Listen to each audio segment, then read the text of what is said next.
Most photographs in the years after photography was invented in 1839 would have been daguerreotypes, after its inventor, Louis Daguerre. They were also making tintypes, but both of these processes made single positives. You could not easily make a copy of these photos. You had to take another photo of that photo to make a copy. But the invention of the wet plate process was the first real widespread process that actually created a photographic negative, a piece of glass on which the image was affixed through some light-sensitive chemicals and a sticky substance called collodion.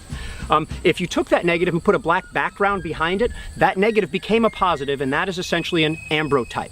If, however, you took that negative and put it against some light-sensitive, maybe albumin paper, suddenly you could print that photograph in the sun. You could do it again and again and again, and you could make 1,000 prints from one photo. You could also take that photographic print or that photographic negative, lend it to an artist who could make an engraving or a woodcut out of it, and those things, those processes could be printed in newspapers of the time. Harper's Weekly had 1 million subscribers at that time, so one photo could be seen by 1 million people as an engraving or a woodcut.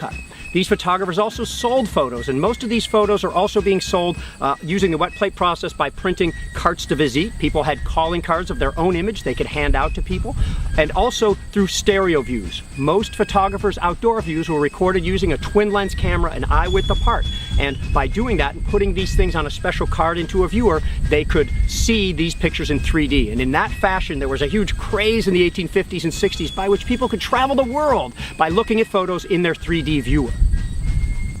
These very processes actually led to the birth of photojournalism, in my opinion, which started in 1862 on the Virginia Peninsula. After securing photos of not-so-fresh graves at Manassas, on the Virginia Peninsula, suddenly Union photographers, Northern photographers, are securing fresh graves, and then a field hospital, and then going northward, dead horses on the Cedar Mountain battlefield, before coming here where we stand at Antietam, where they secured 20 photos of dead soldiers on the battlefield. And these photos, when they were debuted in New York and elsewhere, shocked the nation. This was not a glorious war. This showed grotesque, bloated soldiers far from home, face pressed to the earth. It was not what they had pictured a battlefield to be, and suddenly it really changed people's perception of war.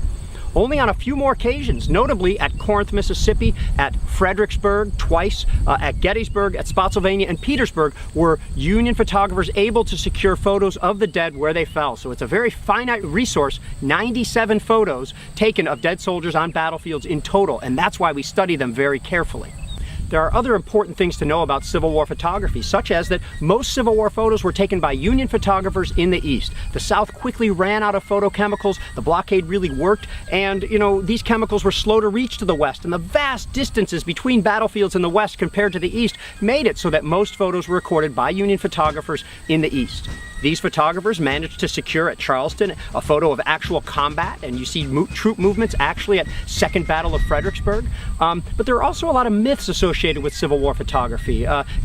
People are suggesting that photographers are moving bodies all around to get the perfect view, which they're known to have done only once. People suggest that Civil War negatives all have washed away in people's greenhouses, which is just not the case, and there are scores of other myths associated with Civil War photography, but the negatives are there. That we know where the negatives are, and by the way, they're almost entirely at the National Archives, the Smithsonian Institution, the Library of Congress, which are high-res online, as well as at the Army Heritage and Education Center in Carlisle, Pennsylvania. We can see just about all of the 10,000 documentary photos taken during the Civil War. We know which ones they took. We have catalogs. But the negatives themselves were much larger than the 35mm negatives that most of us grew up with. Rather, they were 4 by 10 inches or even larger than that, 20 or 30 times larger than negatives on a 35mm camera. Therefore, you can blow up and see great details within photos. You can catch people smiling in Civil War photos. You can actually read names on gravestones, things that the photographers could have had no hope of doing. So, go to the Library of Congress site, check out the National Archives website, browse through these photos together, and learn something on your own about the Civil War.